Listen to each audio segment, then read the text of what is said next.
The 80s gave us some of the biggest rock albums of all time. But for every chart-topping juggernaut, there were albums that got lost in the noise. Hidden gems packed with killer riffs, soaring hooks, and raw emotion that never got their proper spotlight. Today, we're hitting rewind and diving deep into 10 underrated 80s rock albums that will absolutely blow your mind. Number 10. Subject Aldo Nova.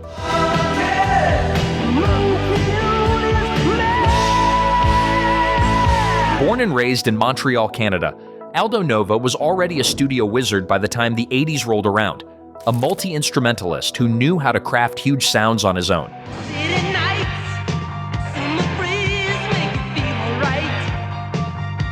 After the surprise success of his self-titled 1982 debut, powered by the hit Fantasy, Nova was ready to go bigger, bolder, and darker.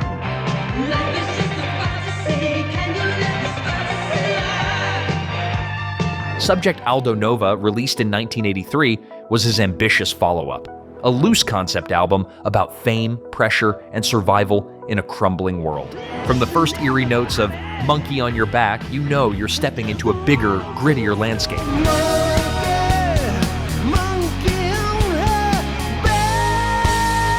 It's a track that rages against the machine. Fame, addiction, the whole industry trap, wrapped in one of the tightest hooks of the decade.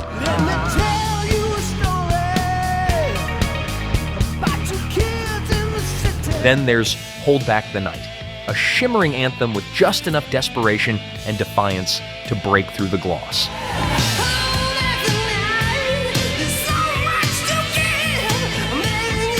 The album should have cemented Aldo Nova as a rock visionary. Instead, it became a hidden treasure, passed like a secret between true believers.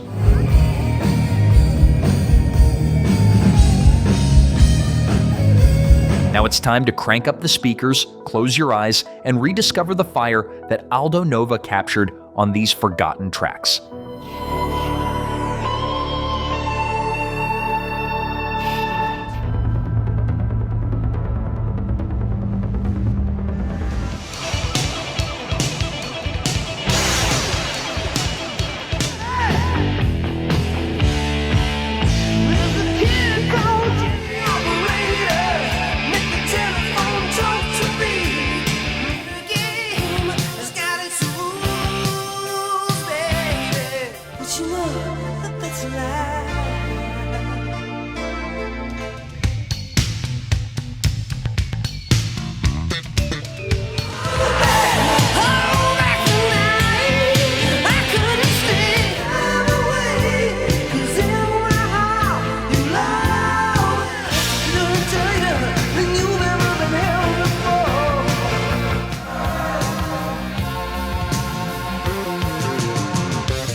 Number 9.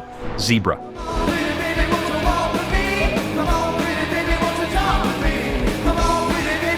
Formed in New Orleans but born out of Long Island's hard rock scene, Zebra built their reputation the old school way: relentless live shows, fierce musicianship, and songs that burned with both brains and heart.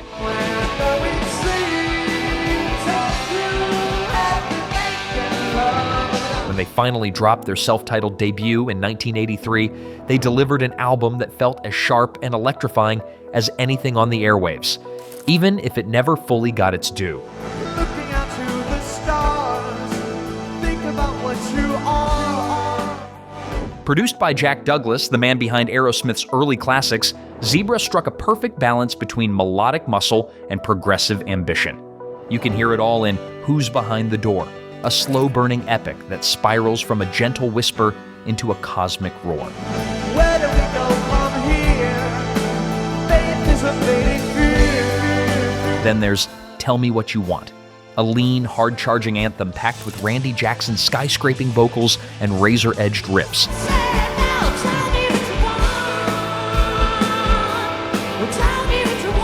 Zebra wasn't just a strong debut album, it was a fully loaded rocket that deserved a much bigger launch.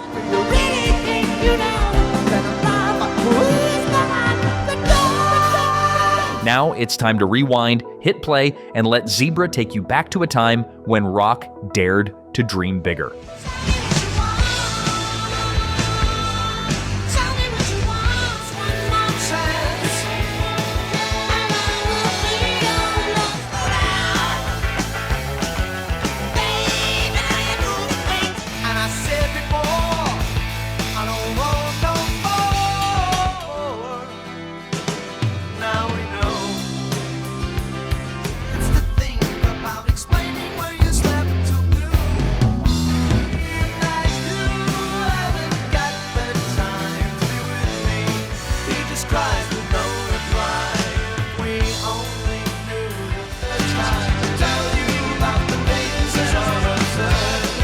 Number 8, Night of the Crime by Icon.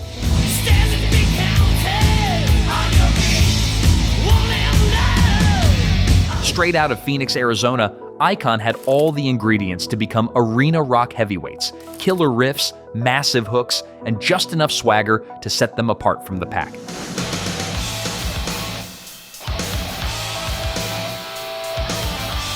Their second album, Night of the Crime, released in 1985, should have been their ticket to the big leagues, blending the gloss of glam metal with the grit of classic hard rock.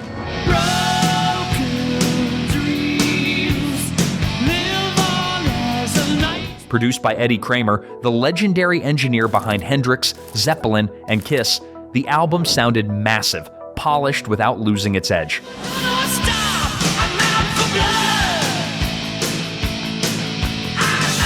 You can feel the adrenaline rush from the opening blast of Danger Calling, a high-octane anthem with a chorus built for stadiums.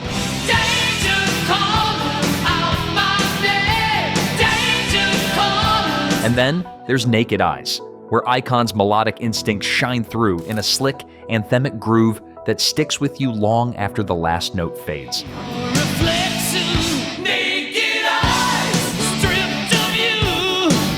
Night of the Crime remains one of the great lost treasures of the 80s, a record that deserved to be shouted from rooftops, not whispered about in cult fan circles.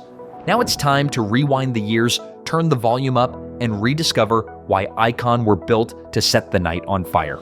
Naked eyes, stripped of you, they wear missing. Is it forever? Danger calling out my name. Danger, take another shot at my heart.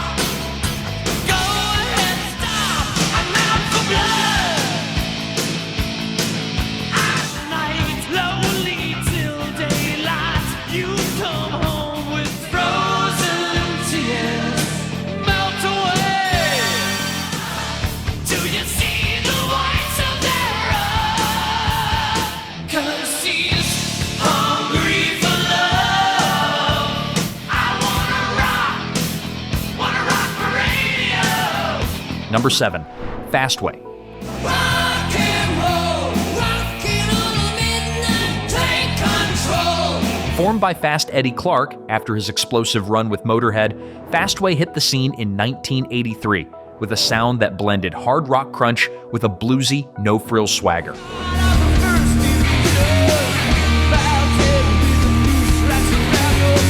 Teaming up with Irish vocalist Dave King, Fastway crafted a debut album that felt raw, hungry, and tailor-made for blasting out of car stereos with the windows down.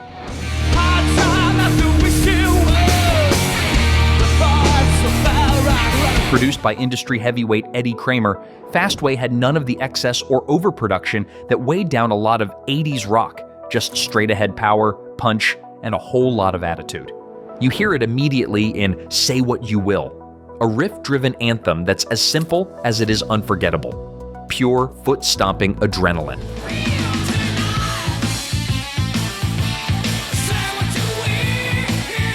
And Easy Livin' rides a loose, bluesy groove that proves Fastway could swagger just as hard as they could shred.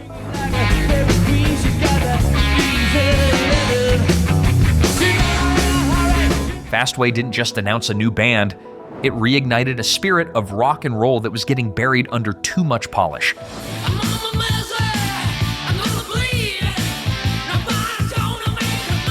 Now it's time to crank it up, kick back, and ride along with one of the most underrated blasts of rock energy the 80s had to offer.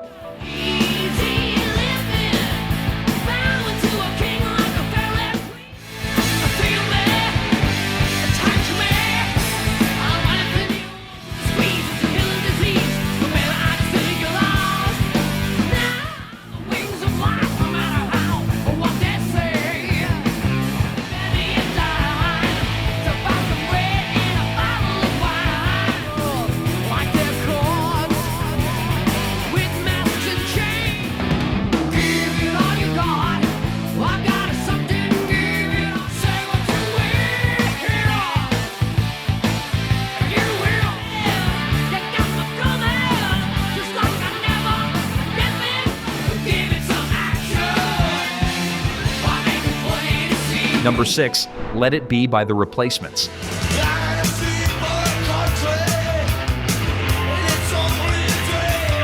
Hailing from Minneapolis, The Replacements were the wild, ragged heart of American rock in the 80s. A band too rebellious for the mainstream, but too brilliant to ignore.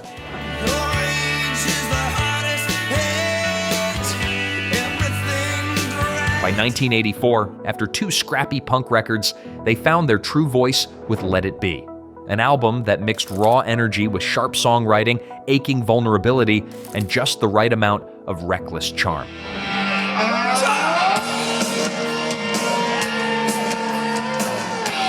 Self-produced with help from local hero Steven Fjellstad, Let It Be wasn't about chasing hits.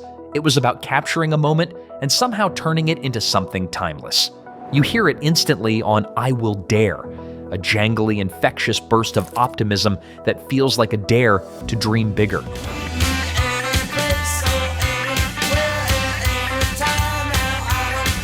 Then there's Unsatisfied, a gut punch of pure emotional honesty, the kind of song that hits like a cold wind through an open window.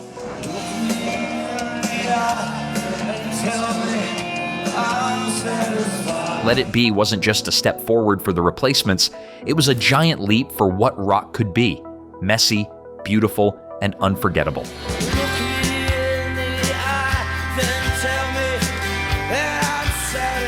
Now it's time to hit rewind and feel every glorious imperfection all over again.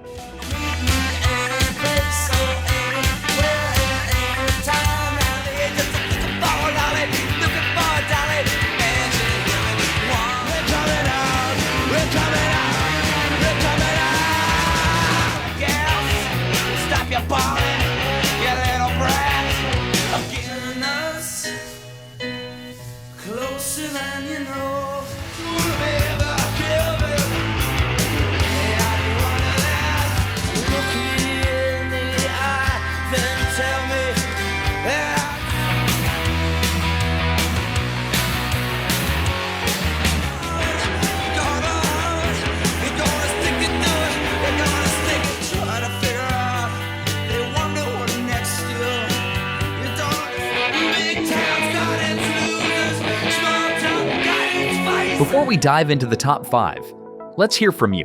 What's your favorite underrated 80s rock album? Or which hidden tracks do you still love to play? Share your picks in the comments. We'd love to see which forgotten gems meant the most to you. All right, let's get back to it. Number 5, Panorama by The Cars.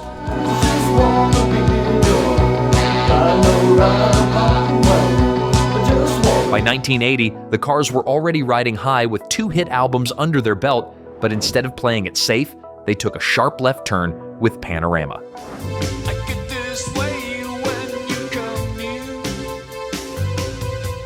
Recorded in their hometown of Boston and produced by Roy Thomas Baker, the same mind behind Queen's biggest records, Panorama pushed their sound into darker, edgier territory without losing their sharp hooks.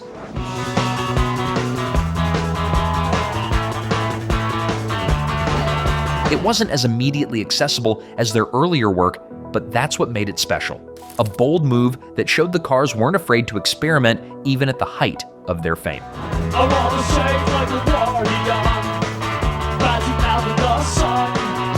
You can hear the shift right away on Touch and Go, a futuristic groove built on twisting rhythms and Rick Ocasek's unmistakable cool.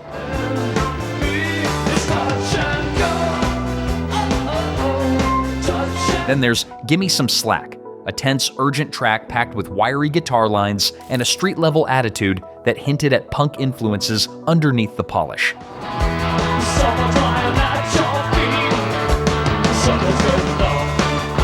Panorama may not have topped the charts like their previous albums, but it remains one of their most daring and rewarding releases. A glimpse of a band willing to challenge both themselves and their fans.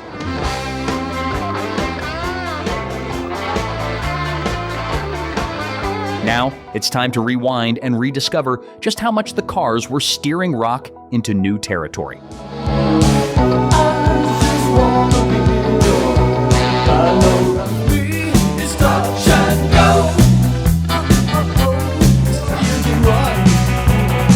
Down at the end of the lonely street.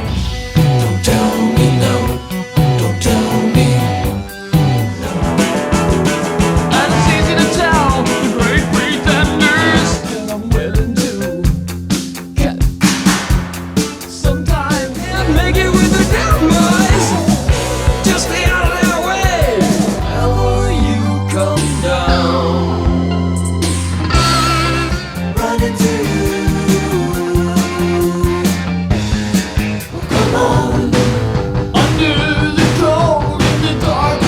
Number 4, Fly Me Courageous by Drivin and Cryin.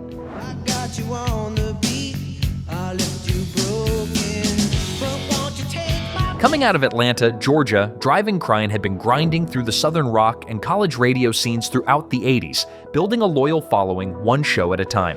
keep running, keep hiding, I'll find you wherever you may be. By 1989, they were ready for something bigger. And Fly Me Courageous delivered, blending gritty heartland rock with a hard-edged energy that felt tailor-made for the new decade.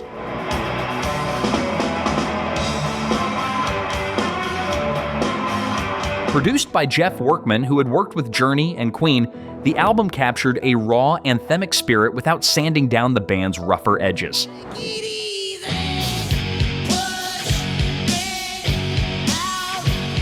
You can hear that immediacy right from Fly Me Courageous, a driving, defiant anthem that somehow sounds even more relevant today. If you break my heart, you'll have to take me. Ooh, lady. And Build a Fire leans harder into the southern roots, delivering a fiery, wide-open rock and roll sound that feels both massive and deeply personal. Won't you come to build a fire? Start anew, something. The album was a breakthrough moment that should have launched Drivin Cryin into the big leagues, and it still sounds like a band on the verge of something huge.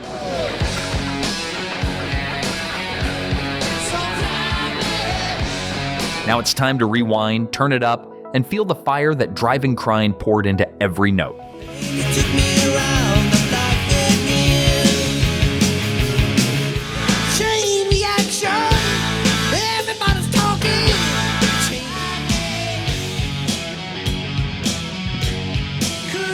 Look what you done to your brother lately. Look what I've been waiting for you. Let's go dancing. And never better myself. Down forest together, we'll rise above. Lost in the shuffle. Won't you come to build a fire? Starting, it's rush hour. Number 3, Midnite Dynamite by Kix.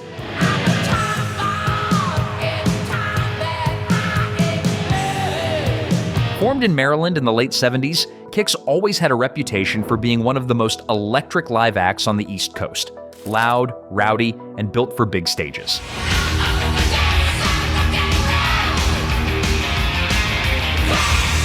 By 1985, with Midnite Dynamite, they finally captured that wild energy on record, delivering a blast of glam-tinged hard rock that was tailor-made for the mid-80s airwaves.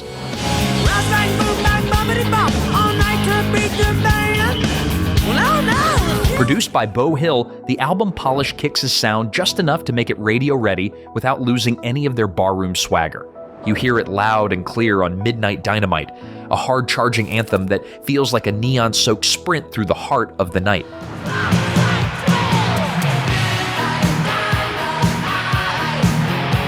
And Sex leans fully into the band's mischievous spirit, all big riffs, cheeky lyrics, and a chorus that practically demands to be shouted at full volume.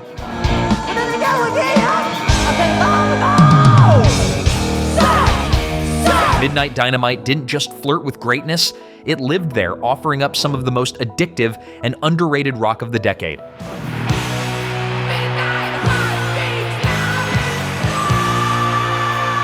Now it's time to rewind, crank the volume, and let Kix bring the party right back to life.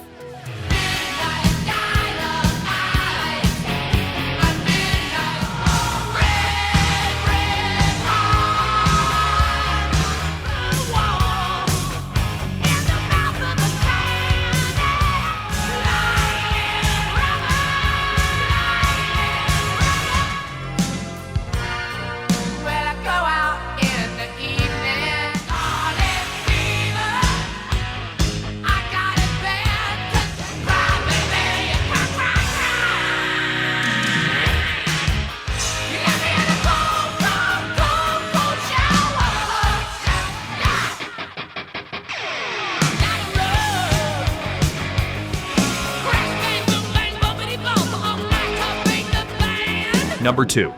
Blue Murder.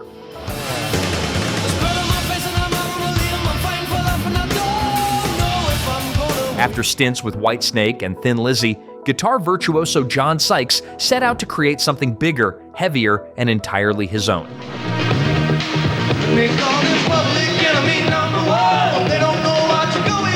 Formed in the late 80s, Blue Murder brought together an all-star lineup of players, but it was Sykes' vision that drove their 1989 self-titled debut into cult legend territory.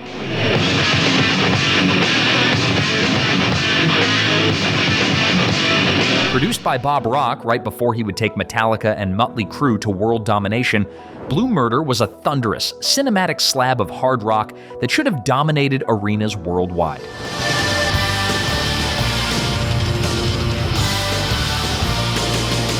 You feel that ambition right away with Jelly Roll, a swaggering, blues-infused rocker packed with soaring hooks and monster riffs. I don't need no doctor, I don't need no priest. All I need is my baby girl. And Valley of the Kings pushes things even further, a sprawling, epic track that blends heavy guitars with mystical atmosphere and unforgettable melodies. Cry if you must, but die you will. The Valley of the Kings will still be built. Blue Murder wasn't just another late 80s rock album, it was a statement of pure, unapologetic power that deserved far more recognition than it ever got.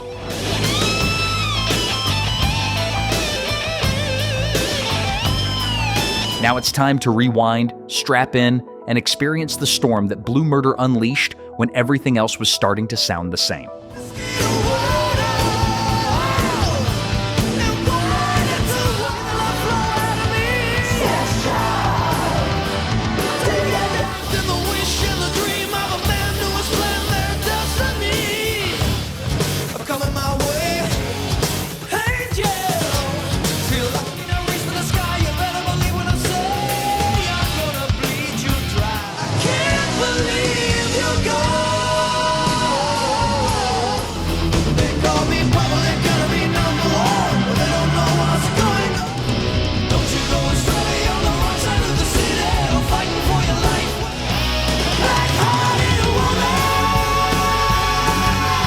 Number 1, First by Streets. Stop living in the past.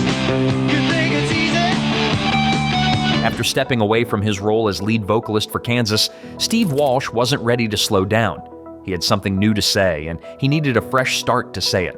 Formed in 1982, Streets gave Walsh the freedom to explore a sleeker, harder-edged sound, and their debut album First, released in 1983, captured that hunger perfectly.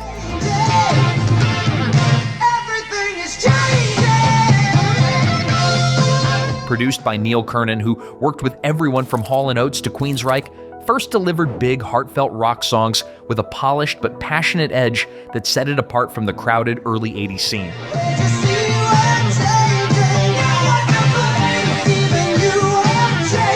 You hear that spirit right from If Love Should Go, an anthem packed with soaring melodies and emotional punch.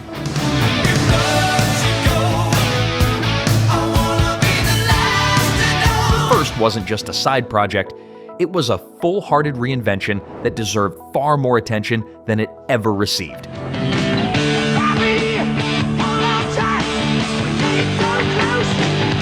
Now it's time to rewind one last time, turn it all the way up, and rediscover why Streets deserve to be so much more than a hidden chapter in rock history.